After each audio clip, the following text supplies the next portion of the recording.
So Matt, leading on your experience, a very distinguished career in the Navy as a senior officer, the US Naval Attaché down here in Australia for a number of years. The Pacific, so Australia and the Southwest Pacific especially, there's a lot of blue water there. So from a naval perspective, what does that look like in securing, the region, from against any potential threats, but also, to ensure economic prosperity for everyone. It's a wicked problem, right? I mean, there's a ton of blue space, and there's not a lot of gray ships to cover that space.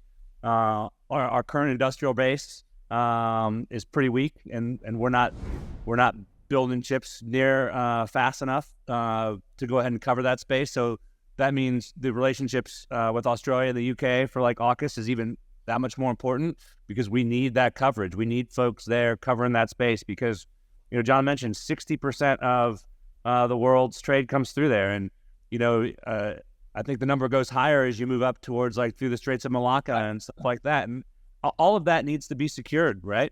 I think I spent 90% of my underway time deployed up around the Straits, looking at protecting those sea lanes from piracy, a little bit off and on. But you look at how much has the world shipping been destabilized due to the Red Sea in Yemen, right? You've got a ragtag bunch of folks that have a few things that go boom, and they can really, what is it? The trade had been cut 70-80% through the Red Sea, which is a huge thing. What if somebody did that in the East China Sea or in the Asia Pacific, right? I mean, that's a big deal. Things ground to a halt pretty quick, and I think we need to be working with our partners and allies and the PICs and establishing these relationships with those folks. So we've got a place to go. So we've got ears and eyes to report that stuff. I think that's really important, because we're not going to cover it with gray shit. And also, I think it'd be fair to say too, Matt and John, is that the US can only shoulder so much of the burden. Unfortunately, the Royal Australian Navy is stretched with platforms and people. The Royal New Zealand Navy, the world's biggest small navy, they've had that unfortunate incident recently. It's devastating, but that's taken out 12% of their fleet. One ship, 12, has taken that out. Then if you go further north, I mean, who are some of the larger allied navies that we, or the US, as the lead, as the big brother in the region, can lean on to draw on resources and support to help protect the shipping lanes, to help protect the fisheries, which is one thing we don't often talk about, around the natural resources such as fisheries, which is extremely important to a lot of those economies, especially in Micronesia. All good points. Fortunately, it isn't just the U.S., Australia, or New Zealand that's worried about these issues. In recent months, we've had the German Navy, transit the Taiwan Straits and make port calls in the Pacific Islands. Obviously, the French have a large enough presence, New Caledonia and French Polynesia, and they're present. Even Japan, a self-defense force, is becoming much more active in reaching out and traveling further south. Korea, another partner we don't talk a lot about because of the focus on North Korea, but they are also stepping up and understand the importance of those, secure supply chains, because obviously the Korean economy is dependent on these too. It's not just the Japanese or the Taiwanese economy. So other countries are, I think, stepping up. It's not just the U.S., Australia, or New Zealand, but it's a challenge. And it's not just a challenge because of the tyranny of distance and the vast, immense, scale that we have to deal with in the Indo-Pacific. Part of the problem we face is that this isn't necessarily a traditional Navy mission, right? Looking after environmental protection, fisheries protection, monitoring activities in the exclusive economic zone is oftentimes a Coast Guard role. And the U.S. Coast Guard is also stepping up in a major way, pushing more clippers into and cutters into places like Guam and operating further and further afield. But they're resource constrained too. If you think the U.S. Navy faces resource constraints, take a look at the Coast Guard. And so we're having to rob Peter to pay Paul, move assets out of missions closer to home, such as interdicting drug flows in the Caribbean, and moving those forces into the Pacific. It's about managing risk. What is the greatest threat? And I think we mentioned this at the start of the conversation, and if we didn't, we should have. We're all about managing risk, right? And as a civilian, as a diplomat, I'm a little bit in Madeleine Albright's camp, that we have to accept risk. Navy captains, the ones I've met, particularly the ones of larger ships, do not like risk. They do not like venturing outside of their normal area of operation. So trying to convince a ship driver to come to Palau, you mentioned the issue of, usable navigational charts. Palau is a vast place. There's lots of places to park larger ships, but it's not the traditional Navy mission. And I love my Navy brethren. I don't mean to poke at Matt here, but it also tends to be the most traditional of the services. Should I put it that way diplomatically? So change is hard, particularly when you don't have enough to do your regular mission. I'll give you a real-world example. Littoral combat ships, right? Navy hates them. Navy wants to give them away. They're hot garbage. They can't defend themselves, so they're regarded as useless because they can't defend an aircraft carrier. You know what? We don't need an aircraft carrier in the Pacific Islands. We need littoral combat ships who can move Marines around, transport logistics, and move. That's going to be their defense. And we're never going to get an aircraft carrier into the Pacific Islands in any event because the U.S. Navy doesn't have the charts for it, right? Has never done it. So they're not likely to do it. So we have a problem. Where I really worry is things falling between the cracks, right? Is this a Navy mission? Is this a Coast Guard mission? Is this a civilian responsibility or host country area of work? We have to coordinate better. We are getting better. But we have serious challenges, serious resource constraints, and that coordination piece is what I worked on really, really hard because we're going to be operating in a huge expanse of the globe with limited pieces to move around. We got to be smart. And we got to bring in the private sector to ease some of the burden so that we can deploy our military in the frontline mission and the private sector can be in that supporting role. Yeah. We're not there yet. We're better, and we're starting to see signs of it, but we have a way to go. And John, have you seen private sector come in to the region while you were there? Were you seeing a lot of private sector come in and take risk? We have a number of contracting opportunities that U.S. businesses and others have bid on in terms of that supporting logistics role. So we are seeing, and that's a sign, I guess, that the military is serious about a place once you see the contractors arrive, right? At least in the U.S. military. So yes, we're starting to see that in places like Palau, and it's needed because the military itself cannot do it all, nor should it. It's not the most efficient way of doing it. And that's all we've done. See that, and it means jobs for Palauans too, which is why it's so well received. We don't want conflict, no one does. But if we can work in a way that benefits Palau economically, it also meets our responsibilities for the defense and security of these islands. That's progress. And John, since 2001, we'd been involved in providing logistics support mainly to various navies in the South Pacific specifically. And I can tell you, in the early 2000s, Micronesia, the Marshall Islands, it was a nightmare. There were no services. There was no skilled labour or resources in the region to lean on, even as a managing contractor.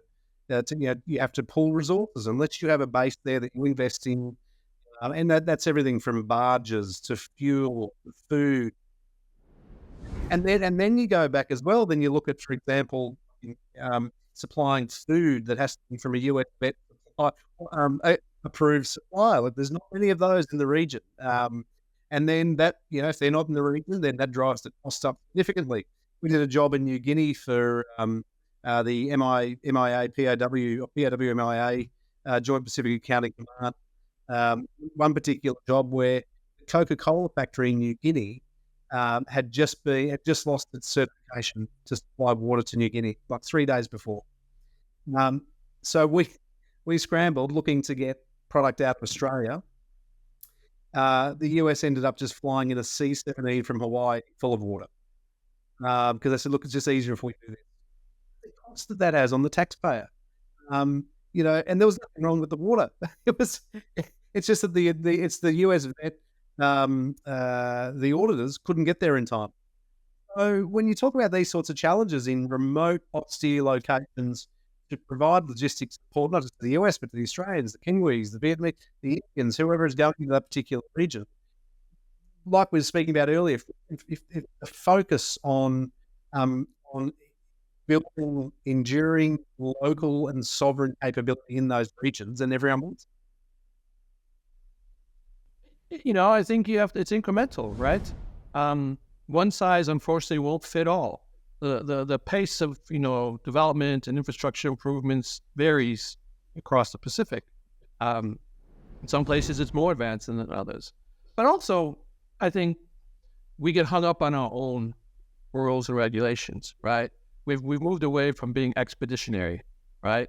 Our Marines are housed in hotels now, not tents. Okay, I get it. And that adds expense, but perhaps provides them, better accommodations. Understandable. And I think the problem is sometimes our military and our government, they're 10,000-pound beasts, right? And having that subtlety, or flexibility to adapt to different conditions, one size does not fit all. Fortunately, in Micronesia, because of the relationship with the U.S., they generally use U.S. standards. The one strange thing about being a U.S. ambassador in Palau is most of the funding comes from our U.S. Department of Interior, even though it's a sovereign, independent nation. But it has some benefits, right? They're used to the U.S. dollar. They use the U.S. dollar. There's no foreign currency issues. They generally work on EPA standards, even locally. So much of their administrative regulations are very similar to the U.S. So we're quite comfortable and experienced in dealing with that. And also, savvy business people and U.S. business partners and Australians and others, understand the needs of military and building up those types of capacity so that, the military is more comfortable and can follow its own rules in deploying and accessing these places. And I'll tell you another thing that helps, and it's unique to Palau, and it's a real game changer. A lot of times we come to these places once or twice, and then we don't go back, right? For another 6 months or another year. We rotate through there. We have exercises. But being there full time, heel to toe, like as the Marines like to say now, up in the top end, matters. In Palau, we have a civic action team. Tri-service rotation. Navy, Air Force, Army. The only one, right?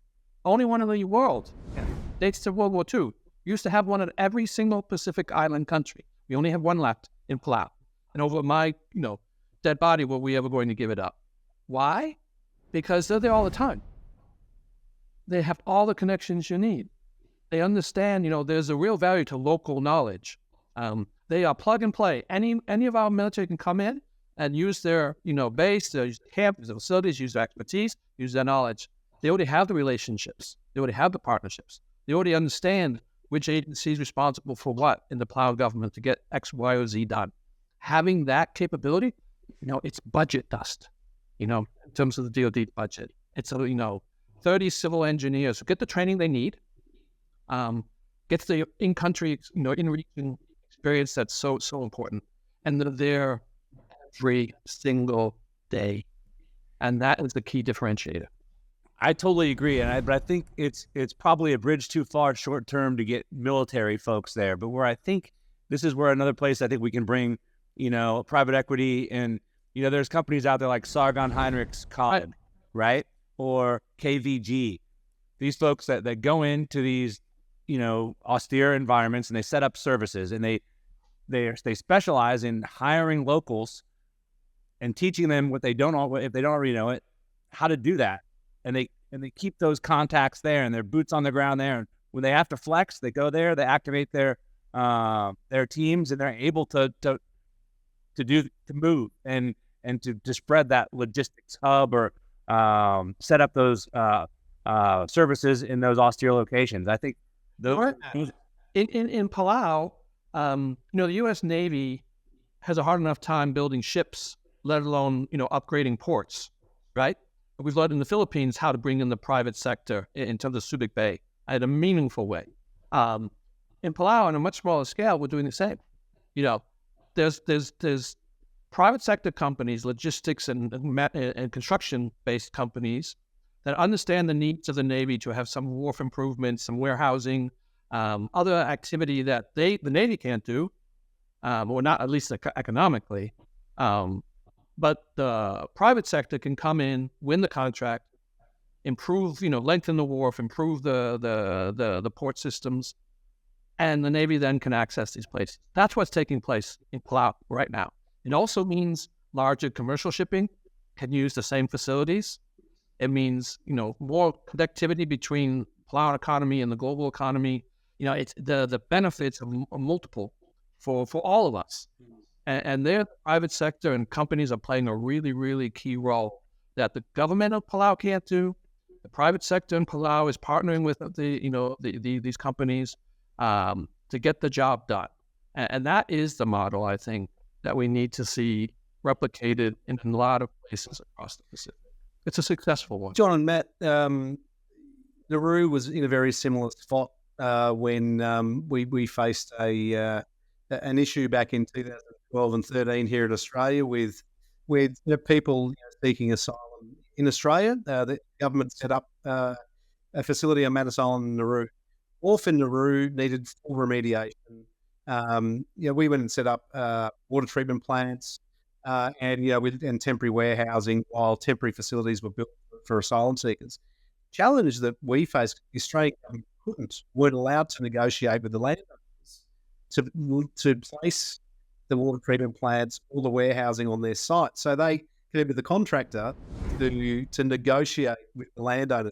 Now, in Nauru, for one little block of land to put a water treatment plant on, we had to negotiate with 40 different families, 40.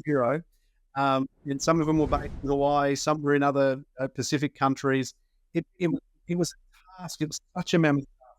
But the outcome of it was those local families got jobs operating the water treatment plant. They got jobs doing security for the water treatment plant. Same with the warehousing. And the belief in what we were doing for the locals far outweighed anything else. They really bought into the program because we were there for the long term to help them with their jobs and their prosperity. So is similar in Palau, John, with issues with landowners?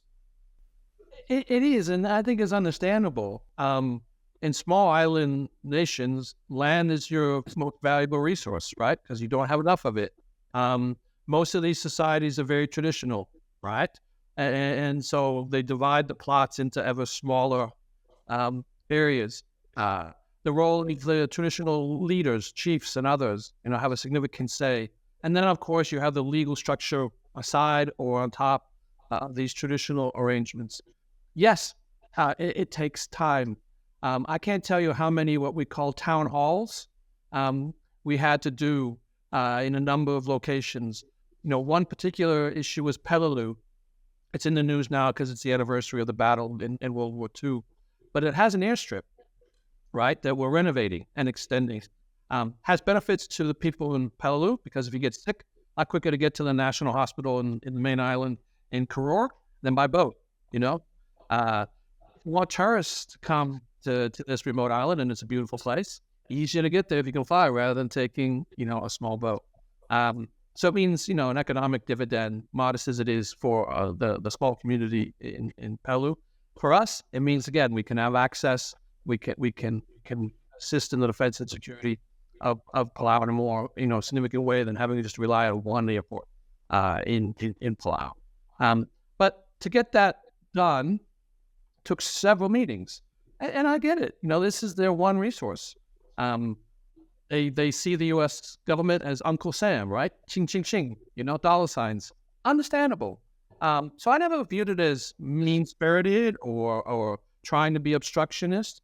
I think it just takes the time to, as you said, explain the benefits and to come up with a fair deal. If we're going to buy more land, we should pay for it, at a fair market price. And if we come to an agreement that both sides, accept, then I think it's sustainable, right? And the old test, right, for a good agreement, if you're both holding your nose a little bit, it means you didn't get everything, but you got, a good enough deal that you're going ahead with it. And I think that's the smell test, if you want to use that expression for these things. They do take time. I can't tell you how many times I would travel down to Peleliu. Usually these town halls were not in a hall, but under a tent in, early evening when it was cooler. And we'd have everyone out there in the plastic chairs. And we would take question after question after question, trying to explain why we're doing this and what benefits, and to be, listening. And ultimately, I think that process, even though it sometimes takes more time, is more effective rather than us coming in and just doing it. We can break the glass, I suppose, and take it and do that, but I don't think that's the way to go, particularly when there isn't an immediate urgency or emergency. Yeah. There's no long-term benefit for us that way. We want to build these relationships and be long-term. We don't want to be like China. That's where that's where our money is, right? Is to have sincere, deeply held, long-term relationships with these countries, so they trust us, right? It's the quality of what we do, and I think the way we approach these things is very different from the People's Republic of China, and I think we're proving it across the Pacific that it's an effective model. And I'm all about partnership, private, public, with the U.S. and the islands and like-minded countries. There's enough to do. There's a role for all of us in the Indo-Pacific.